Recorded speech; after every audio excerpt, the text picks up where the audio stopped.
उत्तर प्रदेश के मुख्यमंत्री योगी आदित्यनाथ के यूपी में चल रहे वो ड्रीम प्रोजेक्ट जिनके पूरा होते ही बदल जाएगी यूपी की पूरी तस्वीर। तो दोस्तों कौन से वो प्रोजेक्ट, चलिए शुरू करते हैं। Number 1, Vindhyachal corridor redevelopment project. दोस्तों विंध्याचल कॉरिडोर डेवलपमेंट प्रोजेक्ट को काशी विश्वनाथ कॉरिडोर प्रोजेक्ट के बाद योगी आदित्यनाथ का सबसे बड़ा ड्रीम प्रोजेक्ट माना जाता है। इस प्रोजेक्ट के पूरा होते ही विंध्याचल की सूरत ही बदल जाएगी। इस प्रोजेक्ट पर योगी सरकार लगभग 300 करोड़ रुपए खर्च कर रही है। इस प्रोजेक्ट का टारगेट विंध्याचल की सकरी और छोटी छोटी गलियों को बड़ी और चौड़ी सड़कों में बदलना है, ताकि इसमें मां गंगा के दर्शन के लिए आने वाले भक्तों को किसी प्रकार की समस्या ना हो। विंध्याचल कॉरिडोर का डेवलपमेंट काशी विश्वनाथ कॉरिडोर की तरह ही किया जा रहा है। इस प्रोजेक्ट के पूरा होने के बाद यहाँ धार्मिक पर्यटन के साथ ही रोजगार को भी काफी ज्यादा बढ़ावा मिलेगा। दोस्तों विंध्याचल कॉरिडोर का निर्माण राजस्थान के अहरोरा के गुलाबी पत्थरों से किया जा रहा है और इन पत्थरों को तराशने का काम राजस्थान के कुशल कारीगरों के द्वारा किया जा रहा है। आने वाले दिनों में इस कॉरिडोर के बनने के बाद विंध्य प्रदेश किसी सपने की नगरी से कम नहीं लगेगा। विंध्याचल मंदिर का परकोटा अष्टकोणीय बनाया जा रहा है। यहाँ पर यज्ञशाला और ध्यान केंद्र भी होगा। इसके अलावा तिरुपति बालाजी मंदिर की तरह यहाँ पर मुंडन के लिए एक बड़ा हॉल का निर्माण किया जा रहा है। विंध्याचल कॉरिडोर को इस तरह से विकसित किया जा रहा है कि मां गंगा में स्नान करने वाले लोग सीधे वहीं से मंदिर के दर्शन कर सकेंगे और गंगा जी से जल अर्पित कर सकेंगे। नंबर 2, पावन पथ काशी प्रोजेक्ट। दोस्तों पावन पथ काशी प्रोजेक्ट भी योगी आदित्यनाथ का बहुत बड़ा ड्रीम प्रोजेक्ट है। वाराणसी हमेशा से ही भारत की धार्मिक और सांस्कृतिक नगरी रही है। इस पावन पथ योजना से वाराणसी के लगभग 500 धार्मिक स्थान को जोड़ा जाएगा और पावन पथ पर लगभग 120 से भी ज्यादा मंदिर पड़ेंगे। पावन पथ का उद्देश्य काशी में मौजूद सभी पौराणिक और धार्मिक स्थानों को श्रृंखलाबद्ध करना है, ताकि यहाँ आने वाली तीर्थ यात्रियों को किसी भी प्रकार की असुविधा ना हो। मंदिरों को जोड़ने के अलावा यहाँ सड़क, पानी, बिजली और यूरिनल की व्यवस्था को भी मजबूत किया जा रहा है। इस प्रोजेक्ट के लिए 33 करोड़ से भी ज्यादा इन्वेस्ट किए जा रहे हैं। ये प्रोजेक्ट 2 फेज में पूरा किया जाना है। इसमें पहले फेज में 16.56 करोड़ रुपए और दूसरे फेज में 16.98 करोड़ रुपए इन्वेस्ट किए जाएंगे। इस प्रोजेक्ट के अंतर्गत हाईवे, जंक्शन और सड़क पर रिफ्लेक्टिंग पेंट, ग्राफिक्स के साथ साइनेज और मैप भी लगाए जाएंगे। पावन पद यात्रा में कुल 10 यात्राएं होंगी। इस पथ में पड़ने वाले हर एक मंदिर के लिए एक स्तंभ का भी निर्माण किया जाएगा, जिसे लाल और सफेद पत्थर से बनाया जाएगा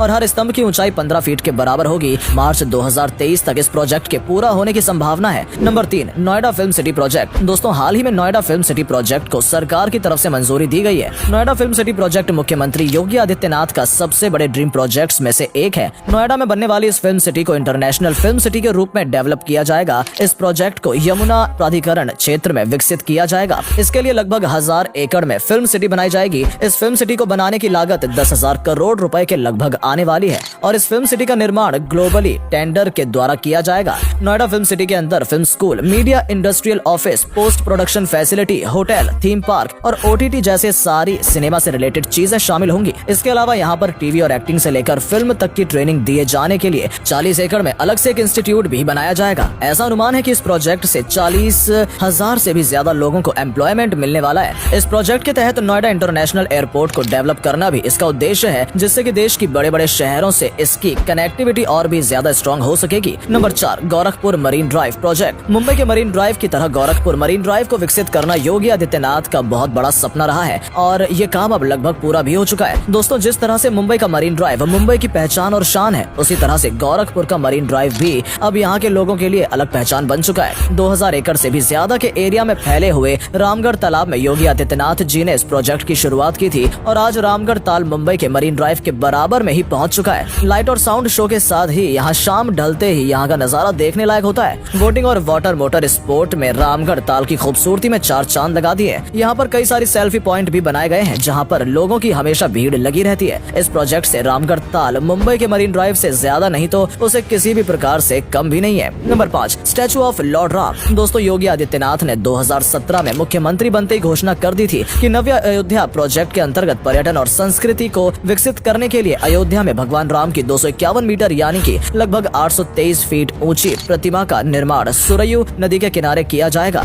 इस मूर्ति के निर्माण में लगभग 2500 करोड़ रुपए की लागत आने वाली है। 24 नवंबर 2018 को इस मूर्ति के लिए डिजाइन तैयार किया गया है और इस मूर्ति का डिजाइन भी उसी आदमी ने बनाया है जिसने स्टैचू ऑफ यूनिटी का डिजाइन को तैयार किया था, जिनका नाम है राम वाजी सुतार, जिन्हें भारत सरकार के द्वारा पद्म भूषण सम्मान से भी पुरस्कृत किया जा चुका है। भगवान राम की मूर्ति का बेस 50 मीटर ऊंचा होगा और इस बेस के ऊपर भगवान राम की 200 मीटर ऊंची प्रतिमा को खड़ा किया जाएगा। इस 50 मीटर ऊंचे बेस के नीचे एक बहुत बड़ा म्यूजियम भी बनाया जाएगा, जहाँ पर भगवान विष्णु के अवतार को डिजिटल रूप में दिखाया जाएगा। दोस्तों इस मूर्ति के बनने के बाद ये मूर्ति पूरी दुनिया में वर्ल्ड रिकॉर्ड बनाएगी, क्योंकि ये दुनिया में मौजूद किसी भी मूर्ति से सबसे ऊंची होगी। अभी फिलहाल में चीन में भगवान गौतम बुद्ध की 208 मीटर ऊंची मूर्ति मौजूद है, लेकिन इसके बाद ये मूर्ति भी भगवान राम की इस मूर्ति से छोटी हो जाएगी। इस मूर्ति का निर्माण के लिए लगभग 150 एकड़ जमीन की जरूरत होगी। इसके अलावा यूपी सरकार ने निषाद राज प्रोजेक्ट के लिए भी 34 करोड़ रुपए सैंक्शन किए हैं, जिसमें भगवान राम के साथ ही निषाद राज केवट, जिसने भगवान राम को सरयू नदी पार कराई थी, उसकी मूर्ति भी बनाई जाएगी। Number 6, ready-made garment hub project. Yogi Adityanath Uttar Pradesh को ग्लोबल टेक्सटाइल हब के रूप में विकसित करना चाहते हैं और इसके लिए पूर्वांचल को विशेष रूप से रेडीमेड गारमेंट सेक्टर के रूप में डेवलप किया जाना शामिल किया जाएगा, जिसमें यूपी के कानपुर, आगरा, नोएडा, गोरखपुर शहरों को शामिल किया गया है। इस प्रोजेक्ट के अंतर्गत साल 2022 तक 3000 करोड़ रुपए के इन्वेस्टमेंट से 115 एक्सपोर्ट ओरिएंटेड टेक्सटाइल यूनिट बनाई जाएंगी और इसके अलावा पीपीपी मोड में 5 नए टेक्सटाइल और अपैरल पार्क को भी बनाया जाना है और साथ ही आने वाले 5 सालों में स्टेट के हर एक ब्लॉक में टेक्सटाइल क्लस्टर को डेवलप किया जाएगा। गोरखपुर विकास प्राधिकरण की योजनाओं में गोरखपुर में फ्लैट टेड फैक्ट्री की 80 यूनिट और गारमेंट पार्क को बनाया जाएगा। इसके साथ ही आगरा में इंटीग्रेटेड टेक्सटाइल अपैरल इंडस्ट्री का डेवलपमेंट भी किया जाना है। मुख्यमंत्री योगी आदित्यनाथ इस क्षेत्र में छुपी हुई इन्वेस्टमेंट और रोजगार भी सभी संभावनाओं को बाहर लाना चाहते हैं और यूपी को भारत के डेवलप स्टेट्स में शामिल कराना चाहते हैं। Number 7, data centre park. दोस्तों, योगी आदित्यनाथ का एक और ड्रीम प्रोजेक्ट डेटा सेंटर अब बनकर तैयार हो चुका है। ये डेटा सेंटर पार्क लगभग 3 लाख स्क्वायर फीट के एरिया में फैला हुआ है और इसे बनाने की लागत 5000 करोड़ रुपए के लगभग आई है। इस डेटा सेंटर पार्क का नाम योटा D1 रखा गया है। इस प्रोजेक्ट के तहत से डेटा सेंटर बिल्डिंग बनाई गई है और इन डेटा सेंटर बिल्डिंग की कुल क्षमता 5000 सर्वर रैक के साथ 28.8 मेगावाट IT पावर की है। इसके अलावा यहाँ 250 मेगावाट बिजली का उत्पादन भी किया जा सकता है। इसके अलावा अभी 6 डेटा सेंटर बिल्डिंग और बनाई जाएंगी, जिससे उसकी क्षमता 30,000 सर्वर एक तक बढ़ जाएगी। ये काफी बड़ा प्रोजेक्ट है और इस प्रोजेक्ट से लगभग 4000 से भी ज्यादा लोगों को रोजगार मिला है। तो दोस्तों, ये थे योगी आदित्यनाथ के यूपी में चल रहे ड्रीम प्रोजेक्ट, जिनकी वो खुद पर्सनल मॉनिटरिंग भी कर सकते हैं। इन प्रोजेक्ट के पूरा होते यूपी इंडिया में ही नहीं बल्कि पूरे वर्ल्ड में एक अलग स्टेट के रूप में दिखाई देगा। योगी आदित्यनाथ उत्तर प्रदेश को डेवलपमेंट की एक नई पहचान और ऊंचाई तक ले जाना चाहते हैं और इसके द्वारा वो यूपी को क्रिमिनल स्टेट की कैटेगरी से निकालकर डेवलप्ड स्टेट की कैटेगरी में लाना चाहते हैं। दोस्तों, आपको इन प्रोजेक्ट के बारे में जानकर कैसा लगा और आपको सबसे ज्यादा कौन सा प्रोजेक्ट पसंद आया? कमेंट में उसका नाम जरूर लिखिए और क्या आपने इन प्रोजेक्ट में से किसी का भी नाम पहले सुना था? यदि हाँ तो कमेंट में यस जरूर लिखिएगा।